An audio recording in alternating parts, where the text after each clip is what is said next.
And welcome once again to The Grey Matter. It's here where we look at strange and in some cases quite disturbing events that have happened around the world. Some will be well known to you, others maybe not so. Today we'll be looking at a case that happened as far back as 1945 but only really came to light in 2009. It is the true story of Tsutomu Yamaguchi, a man who came to be regarded as both the luckiest and unluckiest man at the same time. The reason being is that he is the only officially recognised survivor of both the atomic bombs that were dropped on Japan during World War II. Now, this is a sensitive subject and one that still seems to have divisive viewpoints as to its necessity, which we can look at towards the end of the video. So, without further ado, let's get into it. As we know, Japan entered World War II on the 7th of December 1941 with their attack on the Pearl Harbor Naval Base in Hawaii, and in short, by 1945, the Americans wanted to bring the war to a speedy conclusion. To achieve this aim, they knew they would have to force Japan into surrender.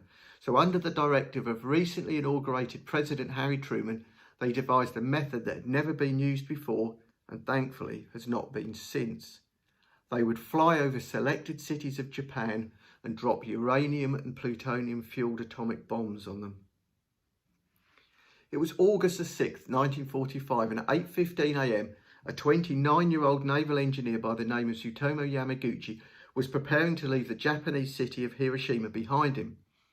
He had just completed a 3-month contract working for Mitsubishi Heavy Industries and was looking forward to going home to his young wife Hisako and baby boy Katsutoshi. He had just been about to board the train to the city of Nagasaki where he and his family lived when he realised he had left his identification papers behind. It was as he was passing the dockyards on his way to retrieve them, returning to where he'd been working the previous day, when he first heard the sound of a distant plane overhead. He looked up into the sky and noticed the Boeing B-29 bomber flying over at approximately 30,000 feet. As he watched its progress, he claims to have seen 2 parachutes fall from it. It was, of course, the Enola Gay. However, it is believed that these parachutes themselves carried nothing more sinister than monitoring equipment.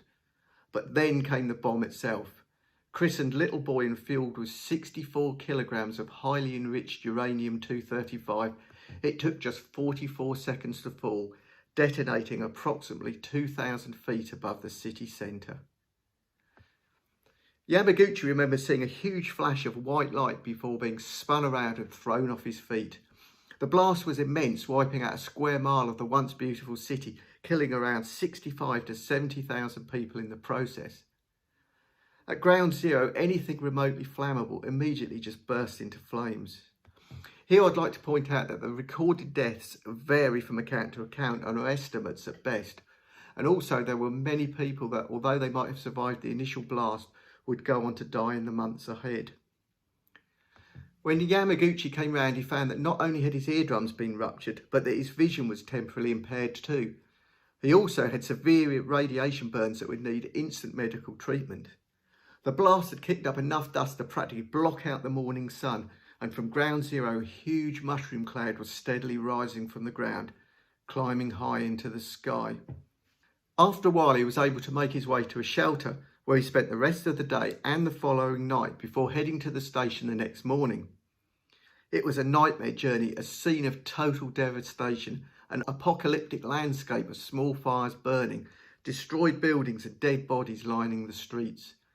Upon the river he saw yet more corpses, a floating layer of innocent people that would never have stood a hope in hell.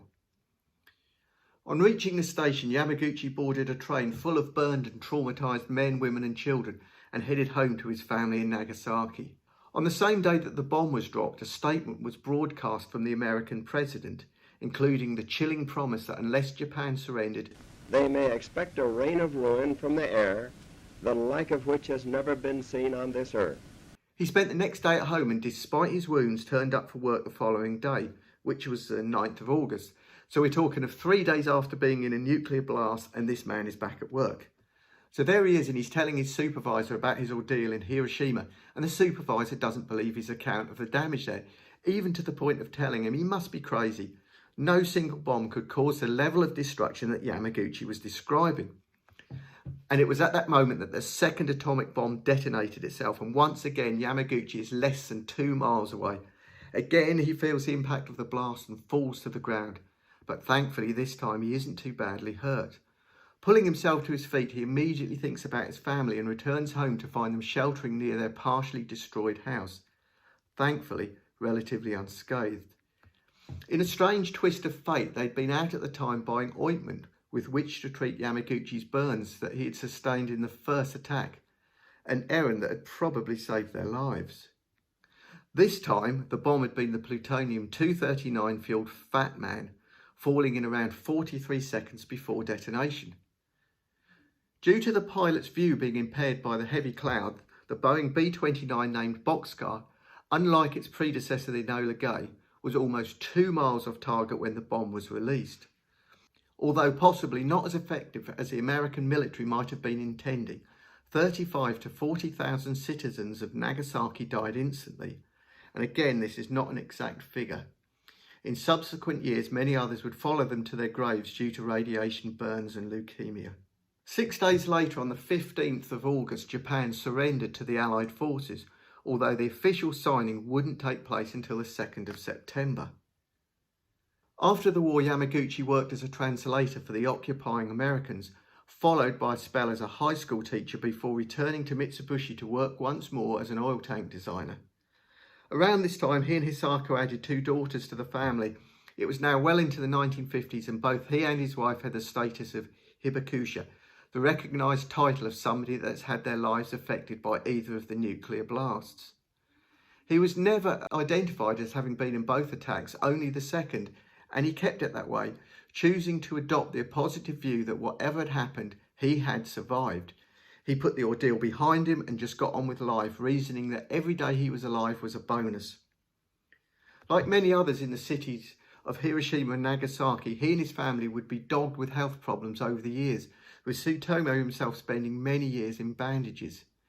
Sadly, his son passed away from cancer in 2005, aged only 59, which brought the now 88-year-old man out of the shadows to talk about the devastation that atomic bombs bring to people's lives. He was adamant that his own experience must not be forgotten and that it should be passed down from generation to generation. And it was at this time that he earned the double status, the only officially recognised survivor of both atomic bombings. He was a man that had never wanted his country to enter the war and had been very troubled when it did so. He admitted to feeling nothing but relief when Japan's Emperor Hirohito finally announced their surrender, and he held no bitterness concerning his personal ordeal, only the belief that his survival was a miracle. In 2010, Tsutomu Yamaguchi passed away from stomach cancer at the ripe old age of 93, 1 year after losing his wife to liver cancer. Considering what he'd been through, he'd lived a long and relatively healthy life. A book of his short poems was published later that same year under the chilling title, "And the River Flowed as a Raft of Corpses." The 2 atomic attacks on Japan have been widely documented, with many debating as to whether it was really justifiable action or not. Yes, it did bring the war to that rapid conclusion that Truman had hoped for, therefore saving many lives, but it's hard to get past the fact that so many innocent people died in such an inhumane and horrific manner. There is also much conflicting information regarding warnings that were sent out to the citizens of Japan. I can't help thinking that if warnings had indeed gone out as stated, leaving no doubt as to the true horrors that these people would be subjected to, wouldn't there have been mass evacuations? Leaflets were said to have been dropped, but were they explicit enough, and were they dropped in time? Was the idea to just destroy infrastructure or to commit an act that was so appalling that surrender would be inevitable? If it was the latter, it stands to reason that this objective would be better served with both the cities full of people. In later years, it was suggested that there had been a third bomb, another Fat Man lined up and ready to drop. The intended target city was never officially confirmed, but Tokyo was stated to be the most likely victim.